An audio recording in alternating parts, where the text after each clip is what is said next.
ನಮಸ್ಕಾರ. ಇವತ್ತು ನಾನು ಕನ್ನಡ ರಾಜ್ಯೋತ್ಸವನ ಆಚರಿಸೋಕೆ ನಿಮ್ಮ ಮುಂದೆ ನಿಂತಿದ್ದೀನಿ. ಬೆಂಗಳೂರು ನನ್ನ ಮನೆ ಹಾಗೂ ನಾನು ಕನ್ನಡ ಕಲಿಯೋ ಪ್ರಯತ್ನ ಮಾಡ್ತಾ ಇದ್ದೀನಿ. ಇವತ್ತು ನನ್ನ ಅಪ್ಪ ಕರ್ನಾಟಕ ಸಂಗೀತ ಹಾಗೂ ವಯಲಿನ್ ವಿದ್ಯಾರ್ಥಿ.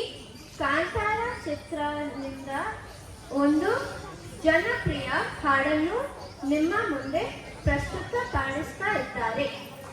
ಯಾವುದು ಅಂತ ಗೊತ್ತಾಯ್ತಾ?